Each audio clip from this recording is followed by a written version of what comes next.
واہ واہ واہ، سبحان اللہ سبحان اللہ۔ اس لیے بھائی بیٹھ جائیے پلیز، بیٹھ جائیے، بھیڑ کم رکھیں، مجھے ذرا تھوڑی سی بات کرنی ہے، وقت بڑا کم ہے، وقت بہت کم ہے، بس تھوڑی سی مجھے بات کرنی ہے۔ میں کافی دیر بیٹھے بیٹھے تھک گیا تھا، یہ بات حقیقت ہے، میں کافی دیر تھکا رہا،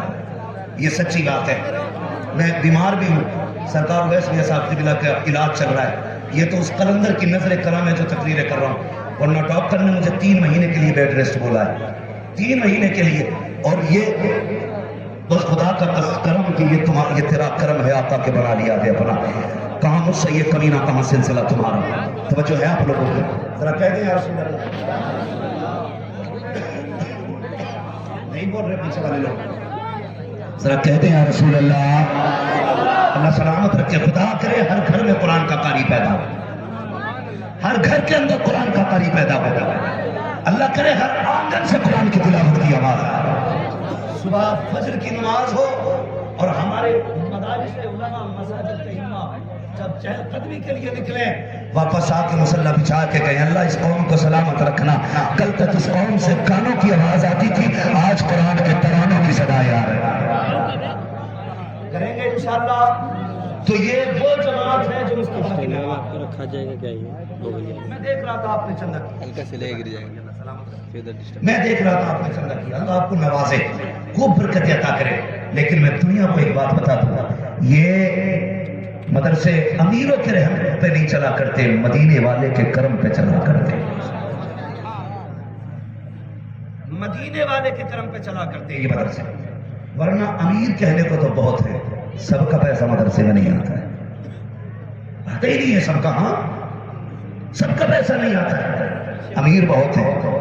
جانتے ہو جیب ہماری ہے، قبضہ مدینے والے کا ہے، جسم ہمارا ہے، روح مدینے والے کی ہے، خدا کی قسم ہمارے ایک اقبال کو مصطفیٰ کا احسان ہے، ایک اقبال پہ اگر مدرسے کے لیے کبھی تیرے جیب سے روپیہ نکلے نا، یہ مت سوچنا یار یہ کیا ہو رہا ہے، خوش ہونا، کہنا واہ مدینے والے اپنے گھر کے لیے میرا انتخاب کیا ہے، اپنے گھر کے لیے میرا انتخاب کیا ہے، کبھی مسکرا کے بھی کر لیا کرو۔ یہ بڑی مبارک جماعت ہے مدرسے والی، لیکن ہم کرتے کیا ہے، ہم اس جماعت کی دعوت تب کرتے ہیں جب میت ہوتی ہے، غلط کہہ رہا ہوں، تیجے میں قرآن والوں کی دعوت، 40ویں میں قرآن والوں کی دعوت، 20ویں میں قرآن والوں کی دعوت، اور بیٹے کے ولیمے میں کیا ہوتا ہے، بیٹے کے ولیمے میں امام صاحب کو بلا کے لاؤ، پہلے کیا کریں گے، ایک پیالی پہ فاتح، غریب پڑھ دیتا فاتح، کہتے ہیں چکھ لو، اے اللہ کے بندے کبھی کہہ دیا کر پیٹ بھر کے کھا لو، چکھنے کا مطلب ہے ایک دو لقمہ کھاؤ نکل لو، یہ چکھنے کا معنی ہوتا ہے، حافظ جی چکھ لو، تو غریب کا دل پہلے سے چلا بیٹھا تھا، جب یہ فاتح پڑھنے آیا تو بیٹے نے کہا ابا امام صاحب آ گئے، تو کہہ رہا ادھر کو بیٹھا کے پڑھوا دے، ادھر کو ایک کونے میں بیٹھا کے فاتح پڑھوا دے، کہ اس پہ کہ نا مہمان بیٹھیں گے، اس کا دل تو پہلے ہی توڑ دیا تم نے۔ وہ فاتح کر کے گیا، پھر ہماری جماعت کے اندر کتوں کی طرح کھانا کھلایا جاتا ہے، کھڑے کر کے گدھوں کی طرح، جانوروں کی طرح کھانا کھلایا، پھر پڑ گیا کھانا کم، تو کہتے مولوی نے فاتحہ صحیح نہیں پڑھی تھی، یہ بات ہے یار، کہتے فاتحہ صحیح نہیں پڑھی تھی اس نے، اس لیے کھانا کم پڑ گیا۔ اگر کوئی اثر والا بندہ کہتا نکالو بھائی، آدھی پڑھ کے گیا تھا، کہ کیوں کہ 4 لوگ بھوکے رہ گئے۔ ایک بات کان کھول کے سنو، برکت اگر کرانا چاہتے ہو نا تو دعوت کی پہلی کرسی پہ جو جماعت بیٹھی ہونی چاہیے وہ قرآن والوں کی جماعت ہونی چاہیے، میری بات یاد رکھنا، پہلی لائن اگر کسی کی لگی ہو قرآن والوں کی ہو، کوئی چلے ادھر کے ٹھہر جا، تو میرا مہمان ہے، اس کرسی پہ مصطفیٰ کا مہمان بیٹھے گا، پہلے حضور کے مہمان بیٹھیں گے اس پہ، اور جا بیٹھا ان قرآن والوں کو، چیلنج ہے میرا، تو 40 آدمیوں کا کھانا بنا اور 60 کو کھانے بلا، شرط ہے ان میں پہلے 10 قرآن والے ہونے چاہیے، دعوے کے ساتھ کہہ کے جا رہا بلا، پہلے 10 قرآن والوں کو بیٹھا، خدا کی قسم 40 کا کھانا اگر 60 لوگوں کو پرانا ہو جائے تو پھر محمد کا غلام کیا سمجھتے ہو؟ جیسی ان کی انگلیاں کھانے میں جاتی ہیں، اللہ انگلیوں کے صدقے رزق میں برکتیں اتاروا ہے،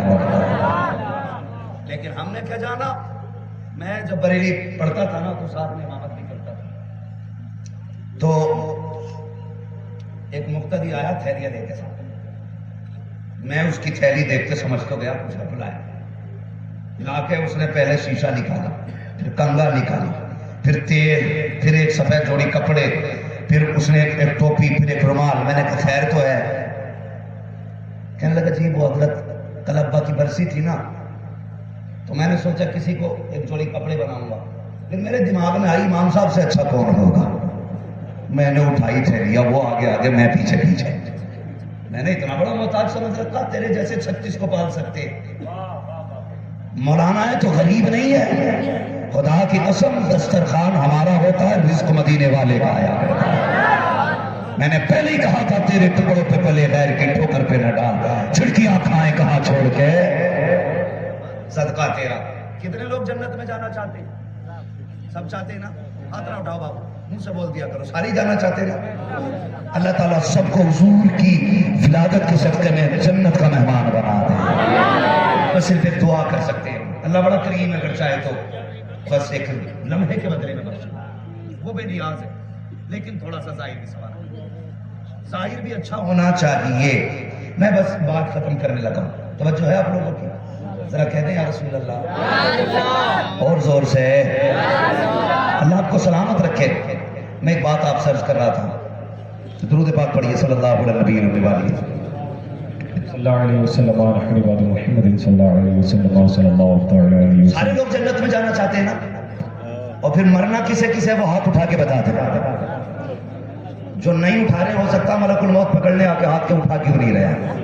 اگر انہوں نے پکڑ لیا تو پھر مسئلہ سمجھ لینا۔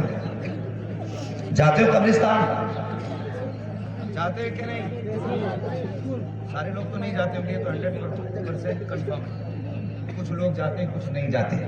میں مشورہ دے دوں، جو لوگ نہیں جاتے ہیں نا خود سے، انہیں لوگ کندھے پہ لے کے جاتے ہیں، اور جنہیں لوگ کندھے پہ لے کے جاتے ہیں پھر وہ لوٹ کے نہیں آتے۔ بریلی کے امام نے کہا تھا ہائے غافل وہ کیا جگہ ہے جہاں 5 جاتے ہیں 4 پھرتے ہیں۔ سمجھ رہے ہیں نا؟ جایا کرو قبرستان، وہاں تم نے قبریں دیکھی ہیں کیسی ہوتی ہیں؟ اونچی اونچی ہوتی ہے نا، کچھ بیٹھی ہوئی بھی قبریں دیکھ لیا کرو۔ ایسی قبریں بھی ہوتی ہیں جن میں تختے دکھائی دیتے ہیں، کچھ ایسی ہوتی ہیں جس میں کفن دکھائی دیتا ہے، کچھ ایسی قبریں ہوتی ہیں کہ جس کے اندر سے گلی اور پرانی ہڈیاں نظر آتی ہیں۔ کبھی سوچا کہ ایک دن یہ مدفن ہمارا بھی ہوگا؟ خیال آیا کبھی؟ خیال کہاں سے، اب تو صاحب جنازے میں اتنے کہے لگتے ہیں کہ لگتے ہی نہیں لوگ جنازے میں آئے ہوئے ہیں کہ نکاح میں آئے ہوئے ہیں۔ کہاں جایا کرو قبرستان دیکھ کے ڈر جایا کرو، ڈر جایا کرو، وہ جشن منانے کی جگہ نہیں ہے، اللہ سے ڈرنے کی جگہ ہے۔ کبھی دیکھ کے سوچ لیا کرو ایک دن ہمیں بھی یہاں آنا ہے، اور امیر ہو، وزیر ہو، دولت والا ہو، رتبے والا ہو، یہ تو کنفرم ہے نا کہ کوئی کسی کا نہیں ہے دنیا میں، یہ سن لیجیے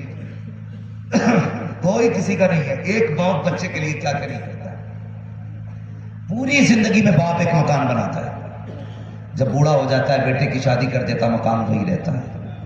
تو جس نے پوری زندگی محنت کر کے مکان بنایا تھا نا، یہ جوان بیٹا اسی کو گھر سے نکلتے وقت کہتا ہے کبھی باہر بھی بیٹھ لیا کرو، ہر وقت گھر میں پڑے رہتے ہو۔ مجھے پتا یار یہ کتنے دن گھر میں رہا ہے، جوانی اس کی شہروں میں بیت گئی، اس کے 40 سال روڈوں پہ دھکے کھاتے بیت گئے، جب سے 55 کا ہوا ہے تب سے گھر پلٹا ہے۔